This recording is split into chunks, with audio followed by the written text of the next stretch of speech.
চট্টগ্রামের শীতলজন্না আবাসিক এলাকার মধ্যে বাতিলেরা সুন্নিদের মসজিদ দখল নিতে চলেছে।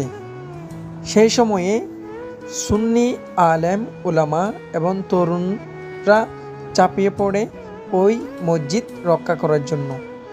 এখানে দেখা গেল যারা স্কলার হাসান আল আজাহারি শায়েখ জয়নুল আবেদিন যারা মাঠে ময়দানে হুঙ্কার দিয়ে কথা বলে, তাদেরকে দেখা গেল মসজিদ রক্ষা করার জন্য তারা ওখানে উপস্থিত হয়েছিল।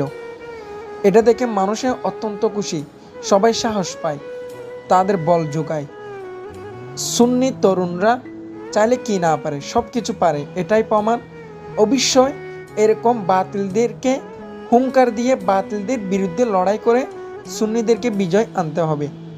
এটাই শিক্ষা দিল আমরা হুসাইনি মুসলমান, আমরা এজিদি নয়। সুন্নিদের